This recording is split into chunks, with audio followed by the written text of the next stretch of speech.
Human. This is a word that we use every day without ever questioning what it truly means.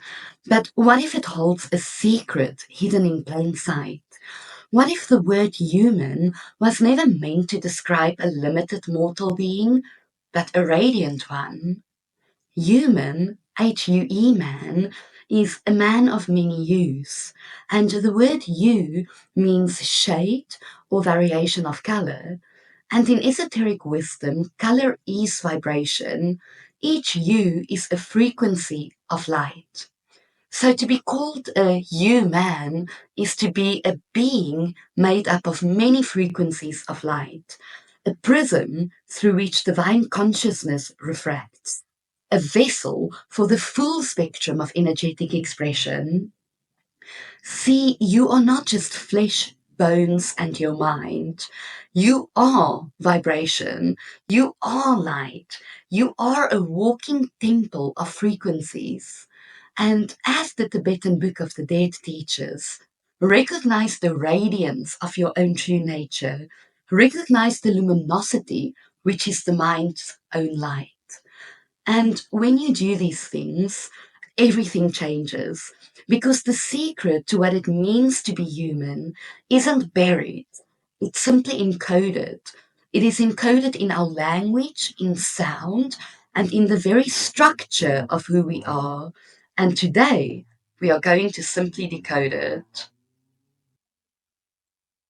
Now let's explore the first part of the sacred word, HU, which is actually pronounced who. This isn't just a syllable. Hu is one of the oldest sacred utterances in mystical traditions across the world. This is a divine sound and a name for the breath of God, the vibrational current from which all creation arises. In ancient Egypt, Hu was more than just a sound. It was the deified essence of speech. According to the Memphite theology, inscribed on the Shabaka stone from the 25th dynasty, the god Puta created the universe through thought, heart, and speech, tongue. Who was the personification of that uttered word, the very first vibration that moved reality into being? While who isn't named in this text, it echoes themes found in the pyramid texts, where who appears as the personified word spoken by the god Ra. In this theology, it is written, "He gave life to all the gods through this heart and this tongue. The gods came into being through what the heart thought and the tongue commanded." Who was the living frequency that shaped our world? Who was also the breath behind all form? But this sacred sound isn't limited to Egypt alone. In Sufi mysticism, Hu is the secret name of God. This is a sound beyond language, and this is chanted as a pure vibration to awaken remembrance of the divine within yourself. The practice of chanting Hu dates back to centuries in Sufi circles. One of the earliest recorded references can be found in the 11th century spiritual text Kashf al-Majub, written by Ali Hujiri, where Hu is described as the essential breath of unity. Thus, when we say human or human, we are actually invoking something really ancient, something that is super powerful, a being animated by divine frequency, and a vessel shaped by sacred sound. This is the original echo of creation, still vibrating through every cell. And yet somehow this truth has been hidden, not buried, but literally hidden in plain sight, encoded in the very word that we use to describe ourselves. Now let's turn to the second half of the word, man. In ancient languages, that simply shape our spiritual vocabulary, and man has nothing to do with gender. It is a far older root pointing to something far more profound. In the Sanskrit language, the word manas means mind, not just your intellect, but the inner faculty of your perception and the seat of your intention and will. In fact, the word mantra itself comes from this root, man, mind, and tra, which is a tool or instrument. A mantra then is a tool of the mind, and man is the one who uses it to shape reality. In the Latin language, manus means hand, the symbol of action, of will, and ultimately creation. To be a man, then, is to be the one who acts, who creates and builds and shapes form through intention. So we find ourselves standing at a divine intersection. Hu, which is the breath of God and the vibration of spirit, and man, which is the mind and hand, the agent of that vibration within the world. To be human, then, is not to be separate from the divine, but it is to be the bridge. It is to be the one who carries the sacred sound of the who and gives it shape within the matter through thought, through word, and through deed. In the Kabbalistic model, this mirrors the role of Tiferet on the Tree of Light, which is the heart center that unites above and below, which is spirit and flesh. You are not just an observer of the divine will, you are actually the instrument through which it plays out. So if human means a man of many hues, then where do these hues actually live? Well, they live within us. Our bodies are not just made of flesh and of bone, but they are woven from vibrational currents, each one resonating with a different frequency of light. These currents are known as the chakras. Chakras are subtle energy centers mapped in ancient Vedic texts, like the Shant Chakra Nirupunu and like the Yoga Kundalini Upanishad. Each chakra glows with its own unique hue. The root chakra, Muladhara, glows red. This is the frequency of grounding, of survival, and our most primal life force. The sacral chakra, Swadhisthana, glows orange. This is the center of sensuality, of creation, sexual energy, and fluid flow. The solar plexus chakra, Manipura, glows yellow. This is our willpower, our identity, action, and inner fire. The heart chakra, Anuhata, glows green. This is love, compassion, and sacred balance. The throat chakra, Vishuddha, glows blue. This is truth, voice, frequency, and expression. The third eye chakra, called the Ajna chakra, is indigo for intuition, inner vision, and higher perception. And the crown chakra, Sahasrara, is violet or white. This is the gateway to pure consciousness and to divine union. Each of these is not just a color, it is a hue, it is a tone and a vibration, a frequency of your entire being. And together they form the spectrum of your light body, the rainbow body, the full radiance of the you, hue-man. Just as white light refracts into 7 visible colors when passed through a prism, so does divine consciousness refract into you. This happens through your energy centers, through your chakras, and also through your thoughts, through your emotions, and through your very breath. See, to awaken is not to become something different from what you are already. You already are a prism for the divine, reflecting the rainbow of creation in motion. And when all the hues are harmonized, when every center sings in sacred alignment, the light body awakens in full. This is what the Tibetan masters call the rainbow body, spoken of in the Dzogchen teachings as the ultimate expression of a being who has returned to pure frequency. This is also called the Egyptian Ak, the light body in Egyptian mysticism, the transfigured soul which is luminous, immortal, and ever eternal.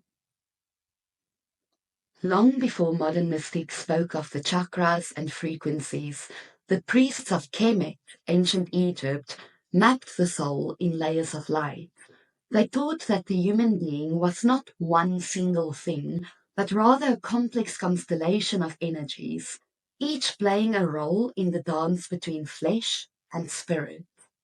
Three of these aspects were the Ka, the Ba, and the Ak, each representing a different layer of your light being. The Ka was your vital essence, your double, your energetic twin. It is the life force that enters you at birth, then sustains you in the material world. In temple rituals, offerings were made to the Ka, not to feed the physical body, but rather to nourish the energetic double that animated it. The Ba was the soul that traveled, a mobile, fluid essence depicted as a bird with a human head. It could actually leave the body during dreams, trance states, and death, carrying the story of your heart into higher realms. The Ba is what seeks, what remembers, and what returns. And then finally, there is the Ak. The Ak is the radiant body, the transfigured self. It is the light that shines when the Ka and the Ba are fully aligned and purified. This is the immortal essence, also the star body, the part of you that becomes luminous after death, or for initiates, in life. In the pyramid texts dating back over 4,000 years, the Ak is described as the shining one, ascending to join the imperishable stars, becoming one with the divine. A hymn from the pyramid of Unas says, Unas has gone to the sky amongst the gods. He is an imperishable star, son of the sky goddess. This was not poetry, it was initiation. The entire purpose of Egyptian spiritual practice was to prepare the soul to awaken the Ak, to become a being of light, no longer bound by the limitations of the body, but still conscious, still radiant, and eternal. And what is that if not a hue-man fully realized, a being whose spectrum is no longer fragmented but fully integrated, and whose soul no longer forgets but actually remembers, whose light no longer flickers but shines? If the Egyptian system showed us how to become a being of light within the body, then the Enochian system reveals how to return to the stars as one. In the 16th century, a magician named John Dee and his scryer Edward Kelly began receiving transmissions from what they believed were angelic intelligences. These weren't poetic impressions at all, but they were specific letters, specific keys, and very specific calls, a fully formed language with its own grammar and its own structure. This became known as the Enochian system, named after the biblical Enoch, the man who walked with God and was not, for God took him. But here is the hidden truth. The Enochian calls are not just words, they are vibrational keys. Each call is a frequency gate, opening the inner pathways of the soul back to its original light form. The system is built on the 30 ethers, realms or veils of reality that stretch from the earth to the highest heavens. And as you move upward through these ethers, you move through layers of illusion, density, ego, and form until all that remains is pure radiance. You begin as the fragmented man of earth, and then you ascend to become the hue-man, angel, the Adam Katmon, the divine template of light. The final ether, called Lil, is said to be the point where the self dissolves into pure awareness and the true divine nature is remembered. And what do you find there? The same message spoken in every mystical tradition, the same one. You are not your body, you are not your bones, you are not your flesh, and you are not your thoughts. You are light, simply condensed, encoded, momentarily dreaming itself into form. The Enochian angels called us to awaken, to remember that the language of light is within us all, and that through vibration, sound, and intention, we can rise. You don't have to die to become light. You simply have to remember.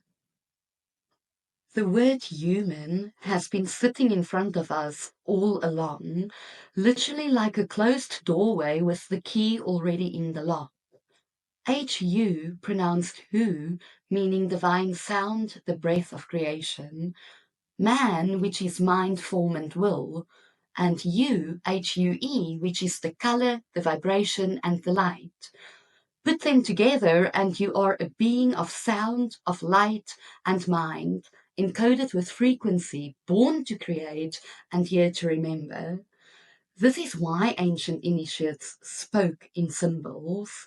This is why gods were given names like who. This is why temples were tuned to specific tones. Because the truth was never meant to be kept from us. It was meant to be hidden in plain sight, in the words that we speak every day, in the breath that we carry, in the color of our own aura, and in the silent knowing that we are more than form. You are not a limited creature crawling forward towards enlightenment. You are a hue-man, a prism of the divine, refracting the full spectrum of cosmic light into the world. Your mind is a mirror, your body is a temple, and your voice is a tuning fork of creation. Your soul is pure light, dreaming itself awake.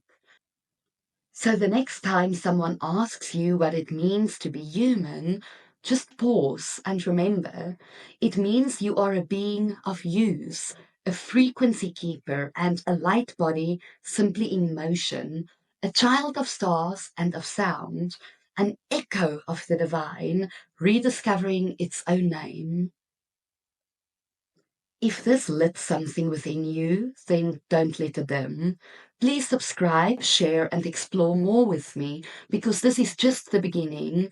And if you're walking this path with me, please comment hue-man, Hue-man. You can also join me on my Patreon. The link will be in the description below, and I will be uploading more videos on that platform over this weekend. Thank you so much for watching. Thank you for remembering, and I'll see you in the next video.